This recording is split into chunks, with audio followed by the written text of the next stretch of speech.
그토록 간절히 원했던 검찰개혁, 국민이 원하고 대통령도 원하고 여당도 원하고 많은 사람들이 원하던 검찰개혁. 검찰개혁을 어렵게 만들고 개혁을 방해하고 회방하는 세력은 과연 누구일까요?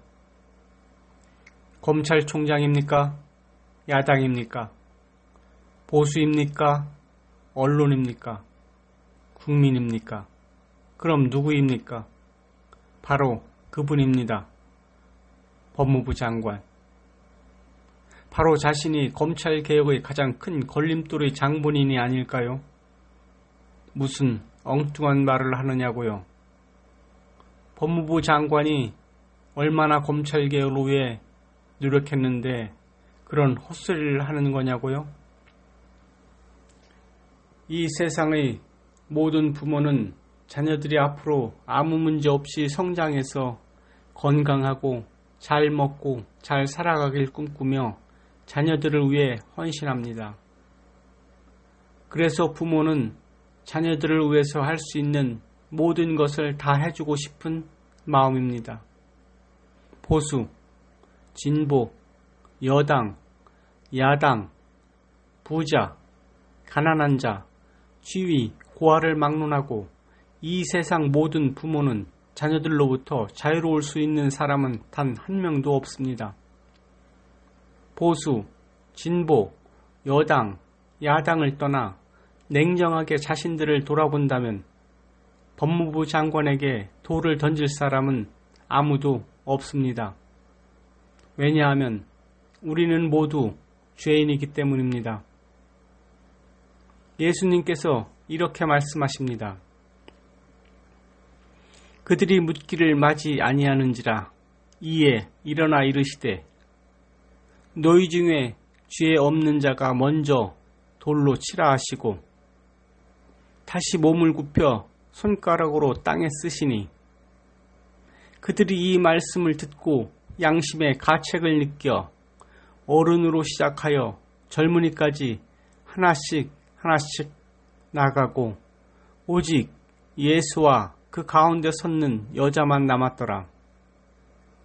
예수께서 일어나사 여자 외에 아무도 없는 것을 보시고 이르시되 여자여 너를 고발하던 그들이 어디 있느냐?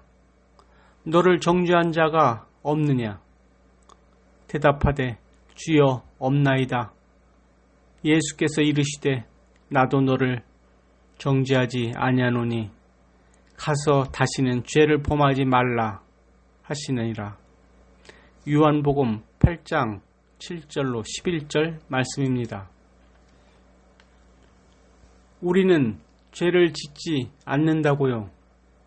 우리 모두는 잠재적 죄인들입니다. 씨앗은 아무 때나 싹을 틔우지 않습니다. 온도와 습도 등 조건이 맞았을 때 싹이 나듯이 죄란 놈도 조건이 맞았을 때 죄가 싹이 돋아나기 시작합니다. 사도 야고보는 이렇게 말합니다. 욕심이 잉태한 즉 죄를 낳고 죄가 장성한 즉 사망을 낳느니라. 야고보서 1장 15절 말씀입니다. 사람이 저 밑에 있을 때는 아주 겸손합니다. 하루하루 건강하고 잘 먹고 잘 살면 행복합니다. 오늘도 일할 수 있음에 감사합니다. 그러나 저 위로 올라갈수록 보이는 것이 많습니다. 손만 뻗으면 잡을 수 있는 것들이 너무 많습니다. 유혹도 많습니다. 남들도 다 잡는 그것을 잡지 않으면 나만 손해보는 것 같습니다. 그때 욕심이란 놈이 정말 아주 조금씩 남들에 비하면 내 욕심은 세 발의 피라고 스스로를 다독입니다. 그때부터 죄의 싹이 아주 쬐금 겨자씨만큼 잉태할 조건이 갖추어지기 시작합니다. 그리고 잉태된 죄는 장성하여 결국은 우리를 사망의 집 앞까지 인도합니다. 시편 기자는 이렇게 고백합니다. 복 있는 사람은 악인의 꾀를 따르지 아니하며 죄인의 길에 서지 아니하며 오만한 자의 자리에 앉지 아니하며 오직 여호와의 율법을 즐거워하여 그의 율법을 주야로 묵상하는도다. 시편 1편 1절 2절 말씀입니다. 우리 모두는 그 자리에 올라가면 그런 일을 할 수 있는 잠재적 능력을 항상 가지고 있습니다. 우리 모두는 죄의 씨앗을 가지고 있습니다. 단지 죄를 싹틔울 조건이 되지 않았을 뿐입니다. 우리는 언제든지 교도소에 갈 수 있는 잠재적 고객들입니다. 그래서 예수님께서 이렇게 말씀하십니다. 비판을 받지 아니하려거든 비판하지 말라. 너희가 비판하는 그 비판으로 너희가 비판을 받을 것이요 너희가 헤아리는 그 헤아림으로 너희가 헤아림을 받을 것이니라.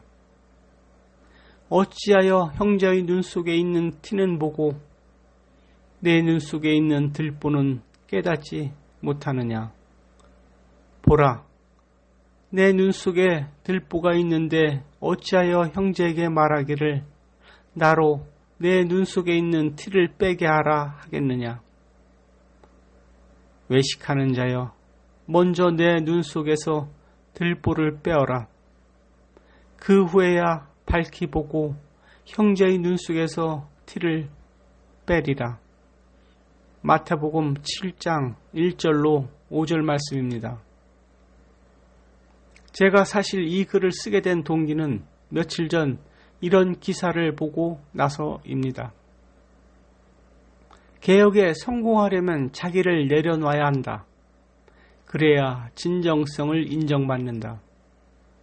그런 의미에서 검찰을 비난한 법무부 장관의 처신은 현명하지 못했다. 법무부 장관이 전 정권의 적폐를 파헤치던 그 칼의 날카로움을 평가했다면 그 칼이 자신을 향한다고 해서 비난해서는 안 된다. 그때 군말 없이 수사에 협조했더라면 지금쯤 검찰개혁의 진짜 희생양이 되어 있었을 것이다. 라는 글이었습니다. 저는 그때 법무부 장관님이 당당히 그 칼을 피하지 말고 그 칼을 맞고 그 자리에서 죽었다면 그분은 국민들로부터 그분의 검찰개혁의 진정성을 의심받지 않았을 것입니다. 그리고 국민은 그의 검찰개혁의 진정성을 믿었을 것입니다. 그렇게 하였다면 검찰개혁은 아주 순조롭게 가지 않았을까 하는 것이 저의 짧은 생각입니다. 뿐만 아니라 검찰개혁 역사에 그분의 이름이 영원히 살아 숨쉬고 있었을 것입니다. 개혁을 하려면 자신을 내려놔야 합니다. 그리고 역사를 통해 뒤돌아보면 희생 없는 개혁은 없었습니다. 자신의 희생 없이 상대의 희생으로 성공하는 개혁은 없습니다. 제가 이 글을 읽으며 순간적으로 떠오른 분이 있었습니다. 2000여 년 전 자신을 향해 날아오는 칼을 피하지 않고 그 칼을 맞고 죽은 사람이 있습니다. 그리고 그분은 사흘 후에 부활하셨습니다. 그분은 바로 예수님입니다. 아무 죄도 없는 예수님은 이 세상 사람들이 죄의 문제를 해결하기 위해 자신을 향해 날아오는 그 칼을 피하지도 않았고 저항하지도 않았으며 아무런 변명도 하지 않았습니다. 로마의 재판관인 총독 빌라도가 이렇게 고백합니다.